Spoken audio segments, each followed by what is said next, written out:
ভোটের খবরে ফিরে আসি। ভোটবঙ্গে অশান্তির বিরাম নেই, আর ফের আবার উত্তপ্ত দিনহাটা। বিজেপি মণ্ডল সভাপতির বাড়িতে ভাঙচুর, বোমাবাজির অভিযোগ, সুশান্ত বর্মনের বাড়িতে হামলার অভিযোগ তৃণমূলের বিরুদ্ধে। প্রতিবাদে পথ অবরোধ বিজেপির। হামলার অভিযোগ অস্বীকার করেছে তৃণমূল। এই মুহূর্তের কি ছবিটা, কেন এই ঘটনা? সুমন কল্যাণ আমাদের সঙ্গে রয়েছেন, প্রতিনিধি জানাবেন। শুনো সুমন। দেখো, গতকাল থেকেই কিন্তু নতুন করে কোচবিহার জেলাতে কিন্তু এই সন্ত্রাসের একটা পরিস্থিতি তৈরি হয়েছে। কারণ গতকাল আমরা দেখেছি যে কুচবিহারে আসার সময় উদয়ন গুহর গাড়ি ভাঙচুর হয়েছে, এবং এই খবর যখন দিনহাটায় পৌঁছেছে বেশ কিছু বিজেপি নেতাকর্মীর বাড়িতে হামলা হয়েছে তৃণমূল নেতাদের বাড়িতেও, এমনটাই কিন্তু পরস্পর অভিযোগ করেছে পরস্পরের বিরুদ্ধে। এই যে সন্ত্রাস, এই যে সমস্যা দীর্ঘদিন ধরে চলছে, এটা যে শুধুমাত্র এবারের লোকসভা নির্বাচনকে কেন্দ্র করে তা কিন্তু একেবারেই নয়। কারণ 2018-র পঞ্চায়েত নির্বাচন, 19-এর লোকসভা, 21-এর বিধানসভা, সর্বোপরি এবার 2024-এর যে লোকসভা নির্বাচনের আগে একের পর এক ঘটনা ঘটছে এই সন্ত্রাসকে কেন্দ্র করে, এই বোমাবাজিকে কেন্দ্র করে। কোচবিহার বা দিনহাটা এবং সন্ত্রাস, এই যে শব্দগুলো সমার্থক হয়ে যাচ্ছে, এর কারণটা কি? এরকম ঘটতে পারে, এটা পুলিশ জানে প্রশাসন, তারপরেও ঘটনাগুলো ঘটছে, কারণ কি?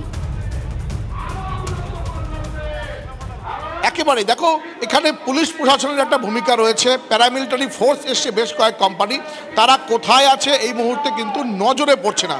ফলে নির্বাচনের যেখানে সবচেয়ে বেশি গন্ডগোল হয় সেটা হচ্ছে দিনহাটাকে কেন্দ্র করে আশপাশের এলাকা। এখানে যে পরিস্থিতি তৈরি হয়েছে তাতে অবশ্যই বলা যায়, এবং প্রত্যেকেই বলছেন, শাসক দল যেমন বলছে, বিরোধীরাও বলছে যে প্রশাসন সঠিকভাবে কিন্তু কাজ করছে না। ইতিমধ্যেই বেশ কয়েকজন আধিকারিকের বিরুদ্ধে শাসক দলের হয়ে কাজ করার অভিযোগ উঠেছে, অভিযোগ জমা পড়েছে নির্বাচন কমিশনে।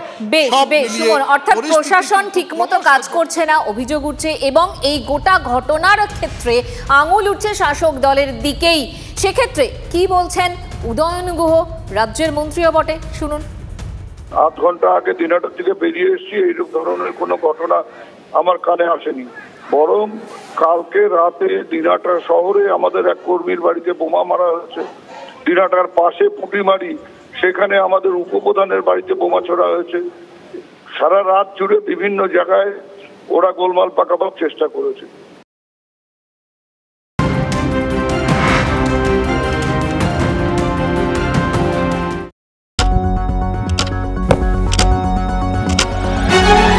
রাজনীতি শুধুই কি রাজার নীতি? রাজা উজিরের চোখে নয়, আপনার আমার চোখে সমাজের ছবি। কঠিন কথা সহজভাবে না